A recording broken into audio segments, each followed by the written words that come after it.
Welcome to another episode of Teacher Talks with Michael Klotz, a series of conversations with some of my favorite string players about their beloved teachers. Today I am joined by cellist Yeesun Kim in a conversation about her teacher, David Soyer.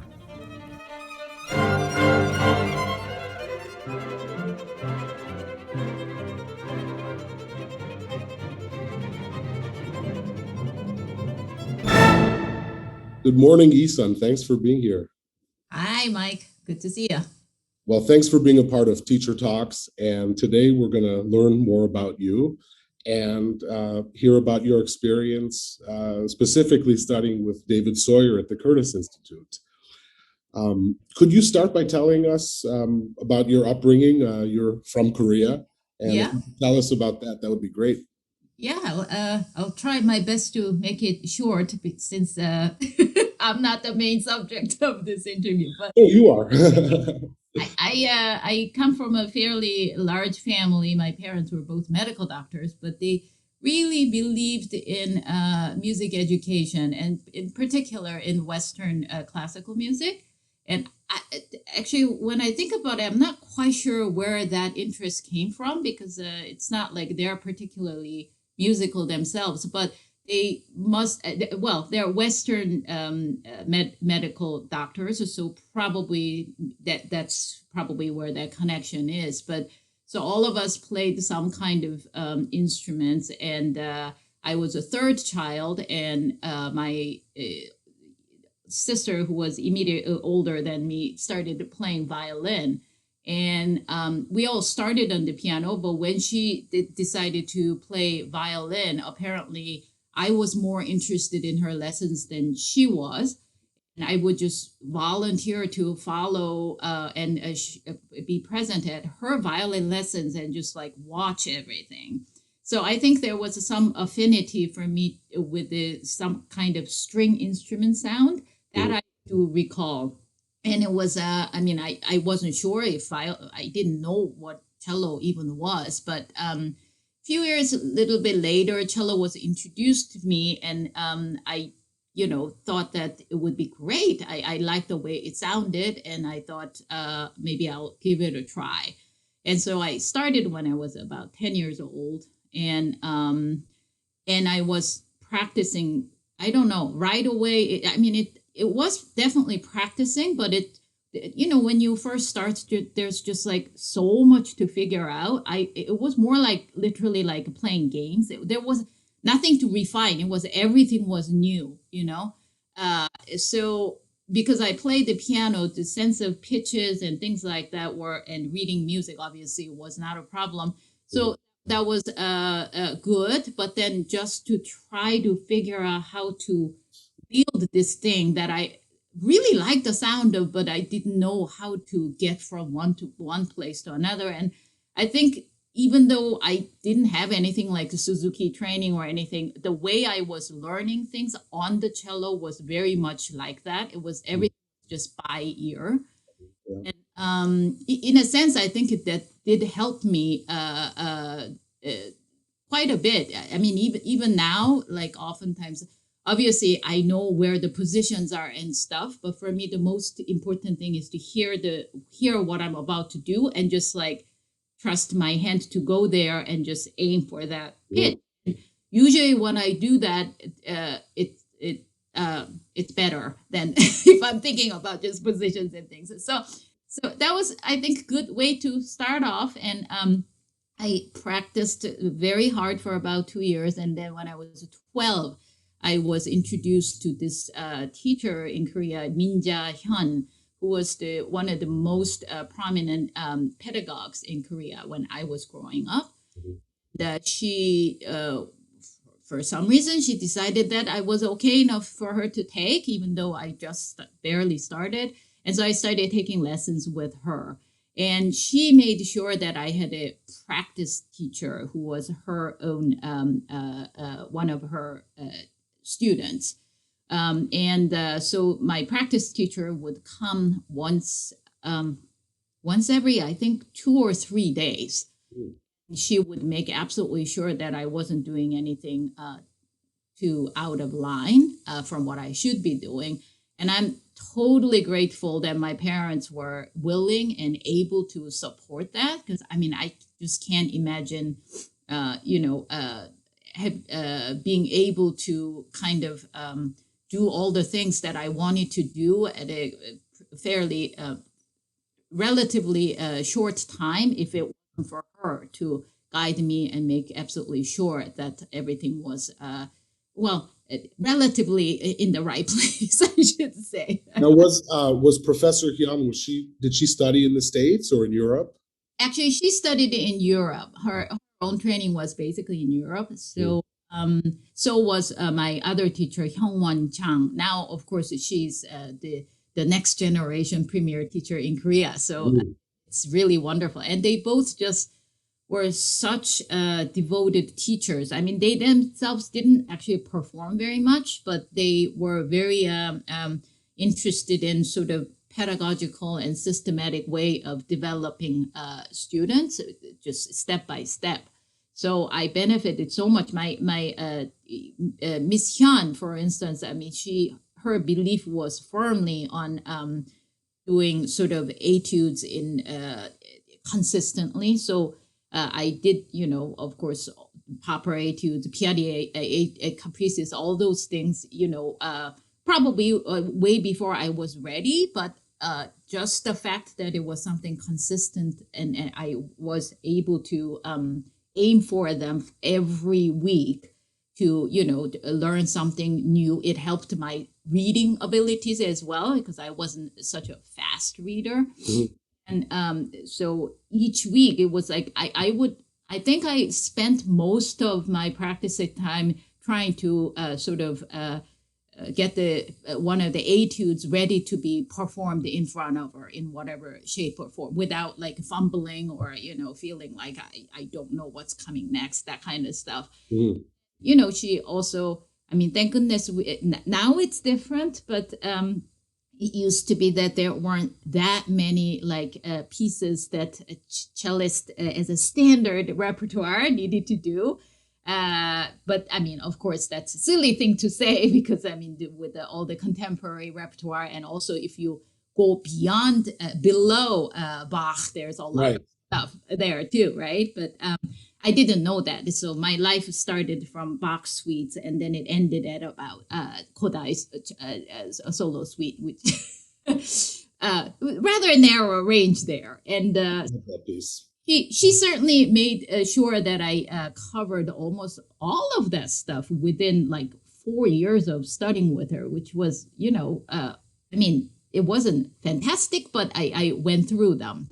Now, did she teach at one of the universities also? Or yes. She was teaching at the Yonsei University. Oh, okay. I actually gave a class there once. Oh, sure. Yeah. No, it's a wonderful place, and she was there for a long time. Yeah. Korea has such an amazing and rich history of really high-level string players. I remember when I was a kid, I think I was maybe 15, and I studied at the Bowdoin Festival. Yeah. And I remember that Yeesun Kim was there, and she brought, an army with. And I was after hearing these, 8 and 9-year-old kids, and on the younger side, and then up until I guess maybe late teens, they were one better than the next. I mean, they were amazing, and I was like, wow, I really want to quit. Hearing a 9-year-old play Mendelssohn Concerto when I'm struggling with it, and just get up there and so obviously she, I guess, is one of the premier teachers there. Yeah, absolutely. Yeah, I think Korean people really like to work very, very hard. I just remember they were practicing day and night. I mean, really, yeah. I know, yeah, it's amazing. And most of the times the parents, and especially mothers, their involvements are just incredible. I mean, how I mean, financially, but also, a lot of the times, like a lot of mothers of these very fantastic prodigies, they actually literally practice with them. I mean, in terms of being present and going to all their lessons and just like write down everything they are supposed to be paying attention to. So when you have that kind of attention from your closest allies, no wonder it goes as far as it goes, we almost like a homeschooling. Well, because my quartet, we played in Korea once and a number of places. And one of the pieces we played collaboratively with the principal bass of KBS, really neat guy. Actually, he was close to my size. And I said, where do you go get your clothes? So he took me to Itaewon and I got some nice stuff.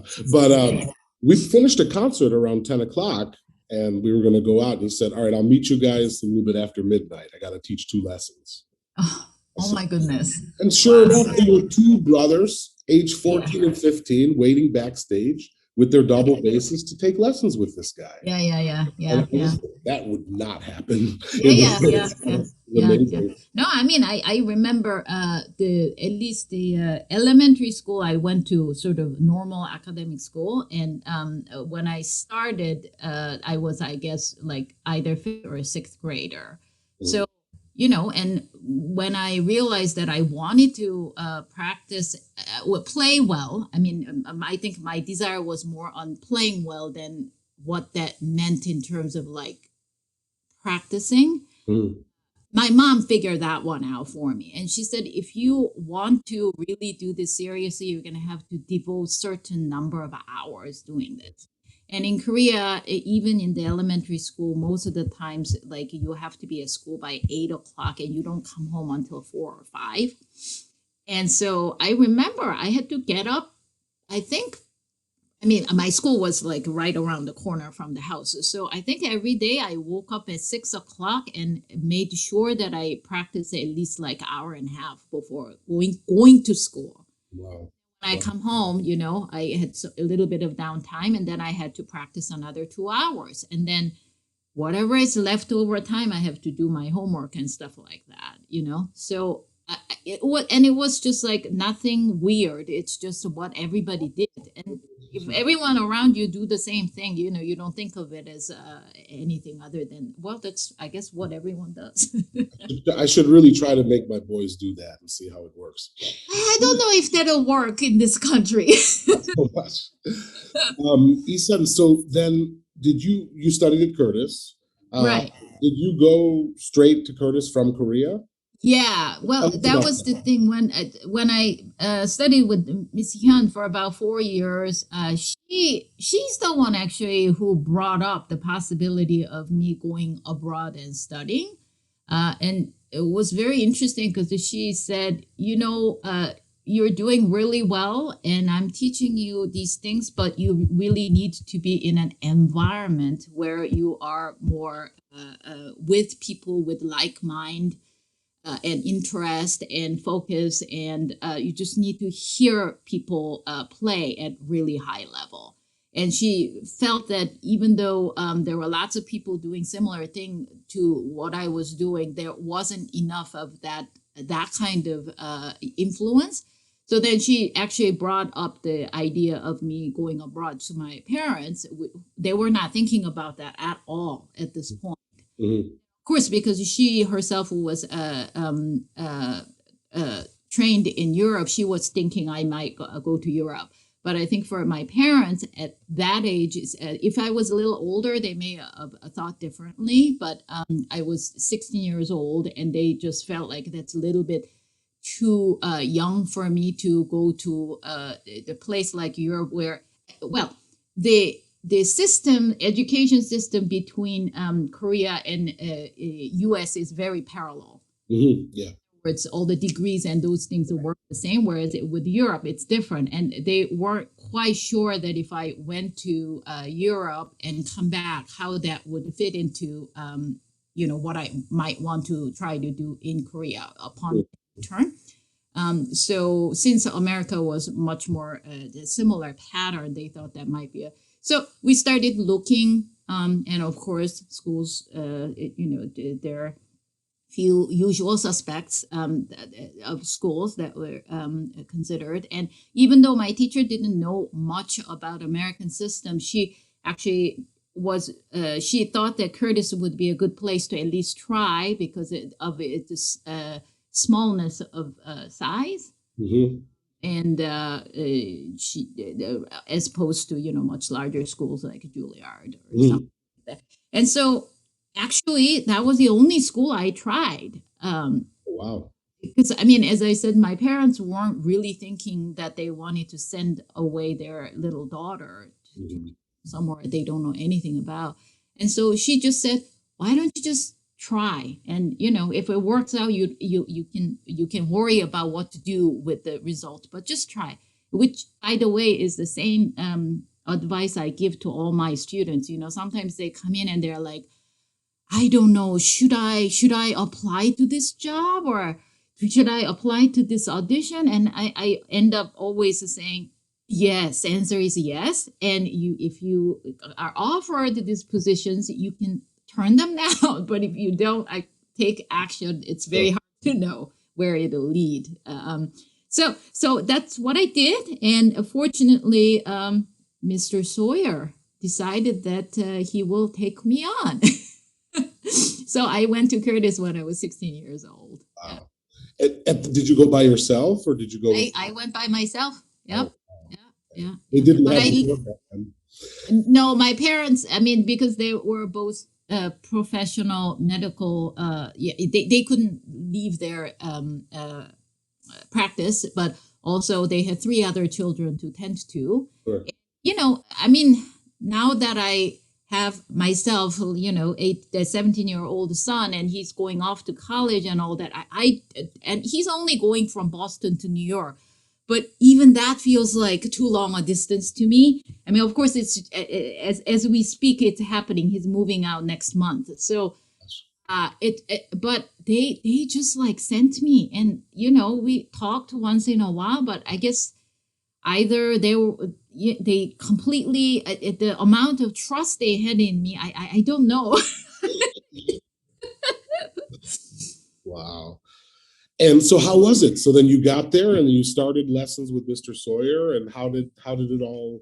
Well, yeah, and of course, when I got there, which was 1983, he was still, fully playing full power with the Guarneri Quartet touring and all that kind of stuff. So all our lessons were in New York City in his apartment. Oh yeah, that's right. He said, it doesn't matter who you are. You just have to take the train from Penn Station in Philadelphia, 1.5-hour train, or something like that. I can't remember. And then you take subway to his house, which is a beautiful apartment near the Natural History Museum. I remember that because the park was so lovely.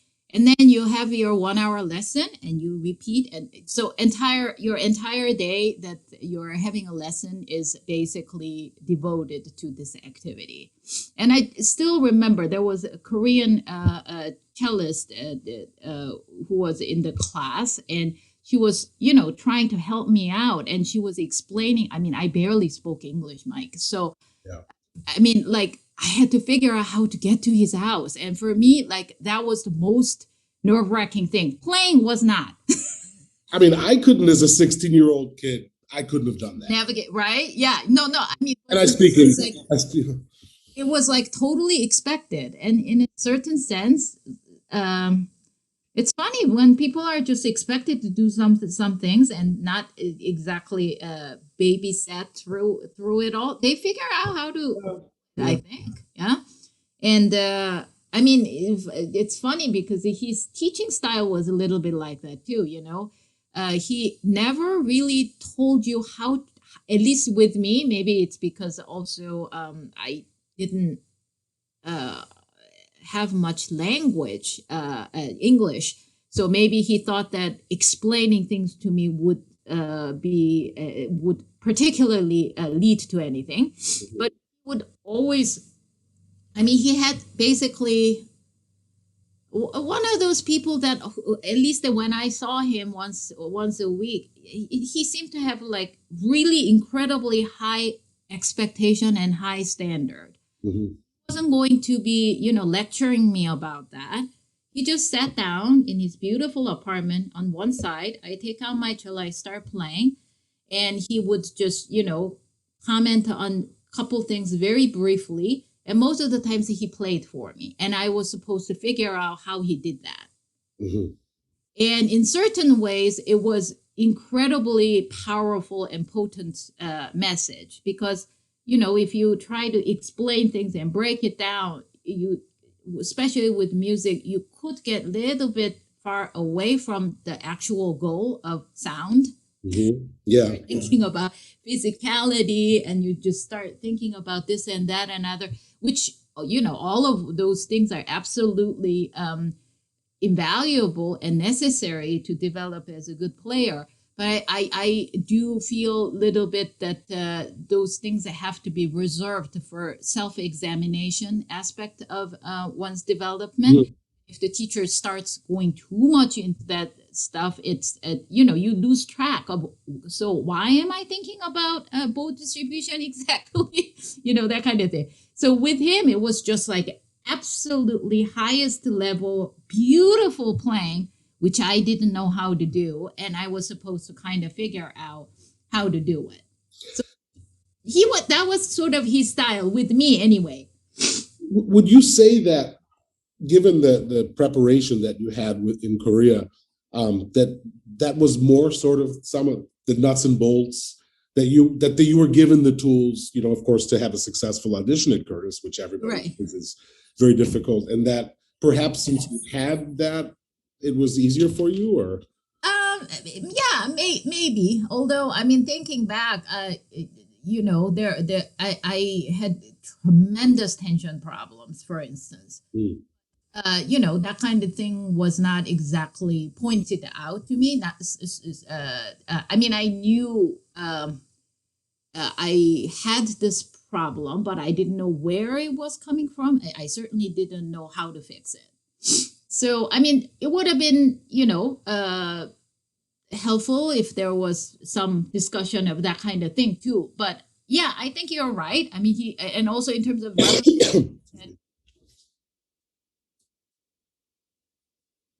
oops, are we here? Yeah, okay. My teacher in Korea made sure that I somewhat covered at least a lot of the normal repertoire. So when I came, he would try to assign me, you know, this and that and other, and I would always, my answer was always the same. I've played it, you know. And then eventually he said, okay, you're going to play them again. You know, things like Schubert Arpeggione, I would say, I played it. And what does that mean? I don't know what that means, but I did play it, not very well. So then, you know, then we would work on things, but it's not like he had to go from, you know, very basic stuff. I mean, I've already had a little bit of familiarity with it. And then, you know, and then of course there were a couple of pieces that I've never even heard of, like the Victor Herbert Cello Concerto, which he taught those. Yeah, he loved that piece. Wow. So or Kodai Cello Solo Sonata, I've never heard of it or played it. And those probably were like, you know, because I didn't know those pieces. Of course, I practiced a lot, those pieces, you know. And I still remember one lesson when I brought in the Herbert Concerto. I started playing and he said, stop. And then he went into his other room and he said, Janet, come over here. You have to listen to this. Janet is his wife, right? Yeah. So she was dragged into the living room where we were having a lesson. And he said, okay, now play it again. So then I went back to the beginning and I played the whole movement. And he just looks at his wife and he goes, that was good. That was it, the lesson.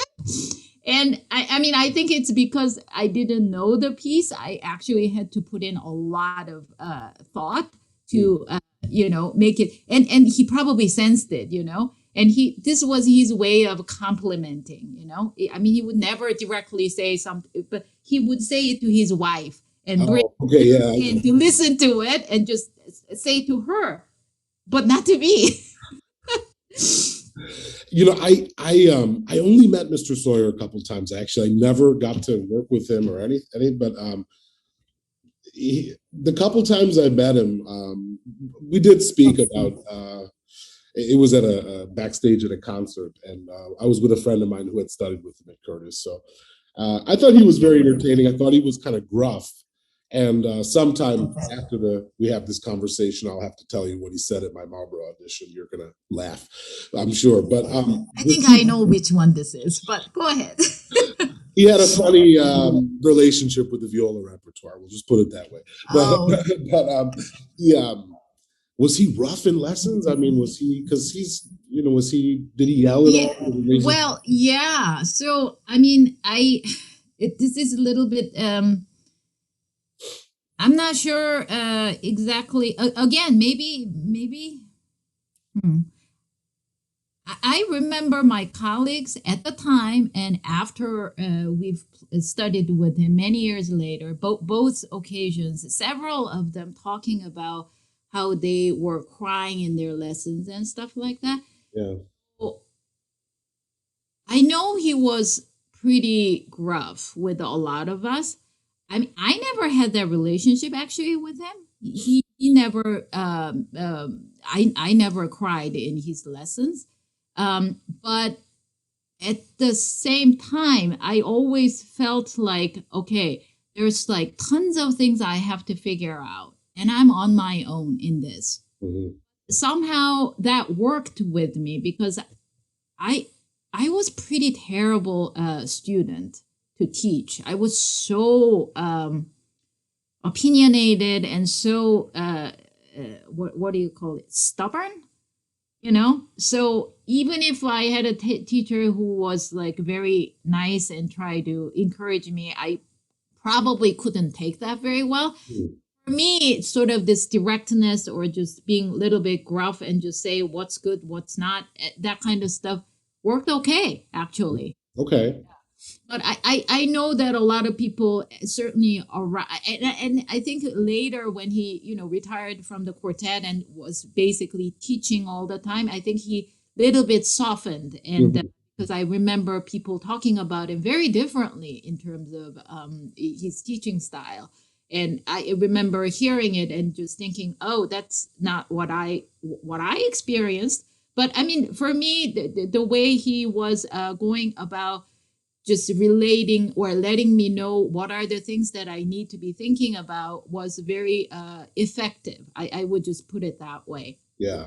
One of the things that I know from the first moment he heard me play, he thought that I was very sort of sensitive player and a lot of interest in inflection of sound and things like that. And but he basically said, but you cannot always play with only sensitivity. You have to be heard. Mm-hmm.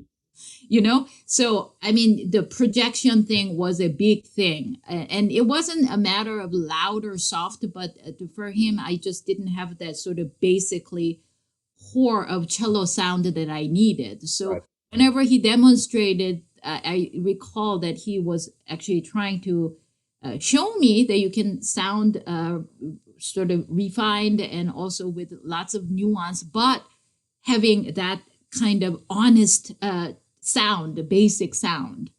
And he was, I think most of the times that was what he was, really trying to address. And of course, as you know, once you become a cello player in a string quartet, that is like what you need to have, Yeah. Well, and I think my good friend Andres Cardenas has a great word for what you were talking about. It's gravitas.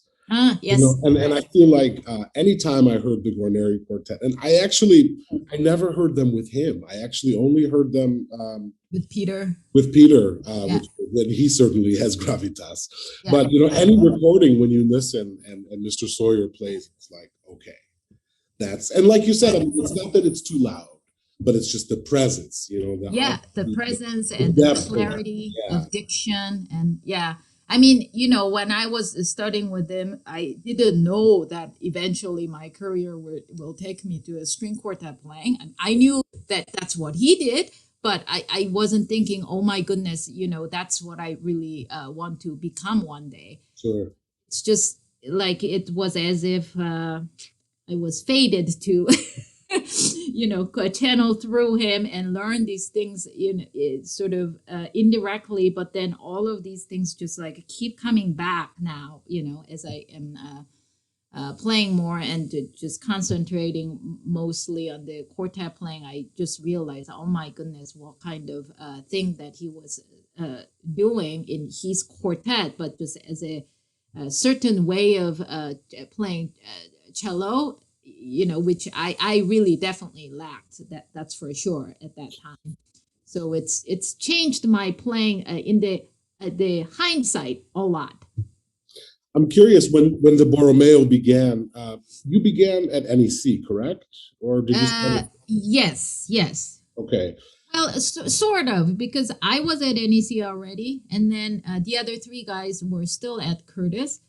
And I would just travel down once a month for like 5 days, and we would rehearse, and that went on for 1 year. And then at the end of that year is when we decided that we're going to stay as a quartet. And so I talked to Larry Lesser, who was my teacher at NEC, and he to be also the president at that time, and was trying to figure out what are the ways that we can bring the quartet to study here. So, I mean, that was also incredible gesture in Larry's part to be, trusting these young people who just, all we know is that we want to study quartet. And he allowed us to audition for artist diploma program, NEC, which is a performance, highest performance degree we offer. And there have never been any ensemble for them, but he opened up that door with the committee. They were open enough. They said, okay, let's hear them and see, what happens.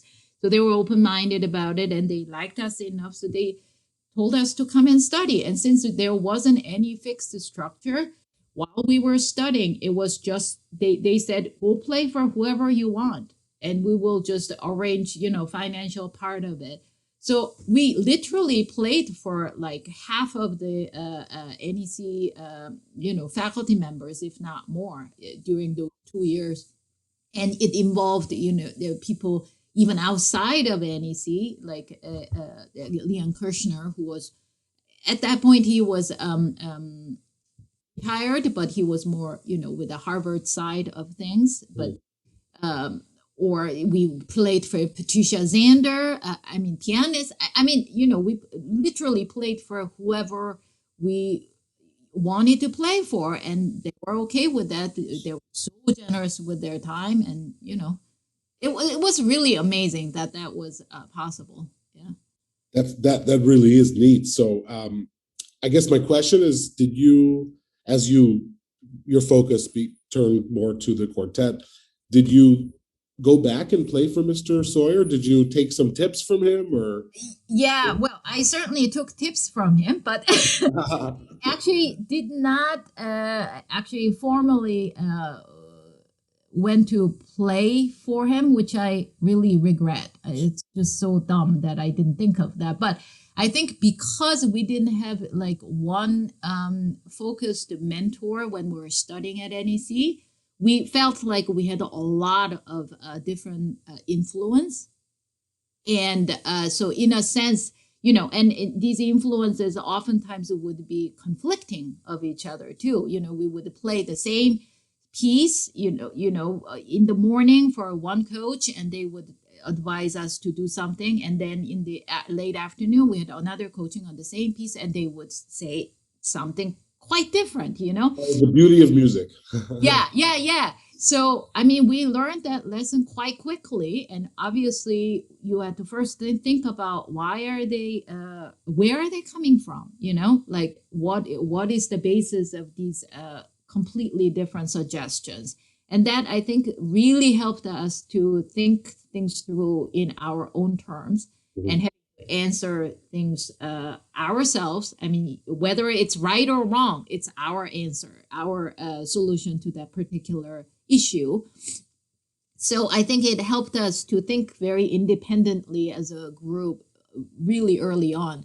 But that also meant that, we didn't really feel like we had to branch out necessarily outside of sort of NEC community to go play for other people on top of that, because we Hmm. all so much flux of influences and information.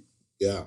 I think that's why we didn't particularly do that. But then, of course, we did play with him a few times, and those are times, I playing like last movement 18-2 or something like that, and I couldn't do one stroke, and it was in the dress rehearsal, and he was kind of listening to it, and then after I played, I was kind of practicing that part to try to get the articulation right, and he just said, "Start it on the string, from the string," and then he walked away. And so I tried it, and sure enough, it worked. It's really always, it's amazing, also from coming from the standpoint of someone who plays in a quartet. I mean, sometimes we were fortunate to be close with Michael Tree at some point, Yes. and we got, and just the sweetest man, and of course, the godfather, as far as I'm concerned, of course. and we played with him a few times, and I just remember sitting next to him and having to play like the second movement opening of the Brahms Opus 111. It's like, I feel really weird playing this with you. It's like, can you just tell me what you did? And Yeah. oh, no, you said no. I said, please, Mr. Tree, like just show me what you did. Well, okay, and it just I know. to have those resources, and then Yeah. sometimes, if we play in a concert and there's like very prominent quartet member, it's like, okay, they know how this goes. So Yeah. No, absolutely. but it's neat to have that Yeah, tradition. I mean, I'm just gonna have to do the same thing now. I have to go back to all their recordings, study it, and figure out how he did what he did, just like in my lessons. I'm curious, Yeesun. Oh, Yeah. There was just one anecdote when because he brought Michael Tree to. We worked with him actually a lot at house because he came every summer. But before that, there was a concert where we did the sextet with both Mr. Sawyer and Mr. Tree from sextet, and it was kind of funny because in the beginning they were kind of civil to each other and behaving themselves around these youngsters. But then once the rehearsal actually started, they just went at each other, and it was all about music stuff. It wasn't anything personal, but I felt like I was getting a sort of a little glimpse of what it might be like, being in that quartet and the work between the two of them, and they were not going to let it slip. If they had something to say, they were going to say it. It doesn't matter who's at your dinner party. And that was a really great lesson too, because once actual music process of rehearsing started, it's like that's all they cared about. It's amazing. We were the peripheries, and they didn't care what we thought about their interactions. It was just, it's music and we have to talk about this. Well, and I think that for people, and sadly, our students now, I must say, not all of them are that familiar with the Guarneri Quartet. And students, if you're watching, you absolutely have to know who the Guarneri Quartet was. You have to listen to the recordings. And since we live in such a visual day and age, there's a timeless movie called High Fidelity, which I know you've watched. I've probably watched it 35 times. And it really is, I think it's available on, whatever, Netflix, all that kind of stuff. I'm curious, did Mr. Sawyer in your lessons, or are there certain cellists or players that he really admired, that he talked about? Is there anyone that he really referenced in his career? Well, again, I think it was probably mostly because of my own limitations, but we didn't have much conversation type of lessons, and I wish if I had a chance again now, my interactions with him would be very, very different. Yeah. So I particularly recall him bringing up any particular cellist, but I do know that, from his own sort of background, someone like Casals was a huge influence on him.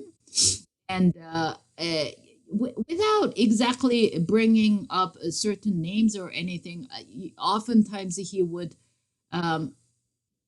play and then he would actually sing it, sing what he just played. And the way he sang was very much the diction and all that kind of. It was quite Casalsian, I would say. Mhm. Yeah. Mhm. Now that I know a little bit more about playing, I would say I think it was pretty embedded in him, just kind of that talking, singing quality in his playing. Yeah. And, yeah, so. Amazing. Wonderful. Wow.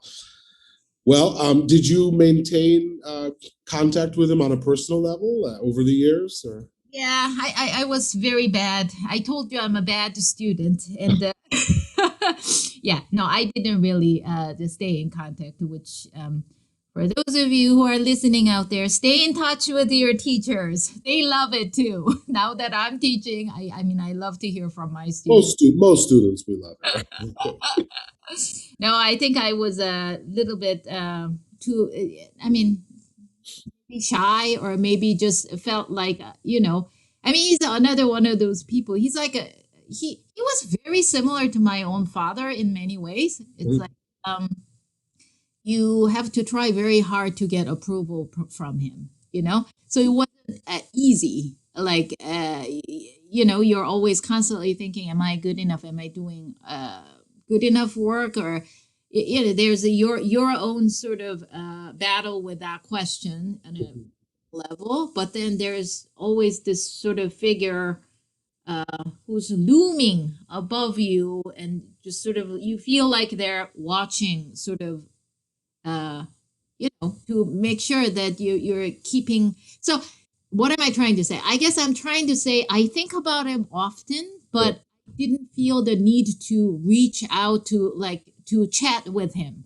Sort of like it's a looming presence, constantly. And I think about, well, I wonder what he would do in this message, how he might sound. I mean, in those terms, I feel almost like I had a relationship with him past my teaching, past my he's teaching me period, but it wasn't like personally, like I wouldn't go visit him, or it wasn't like that. Yeah, but that's interesting that you say that. Yeah, because I mean, some teachers, I stayed very close with my main teacher, Mr. Zeitlin.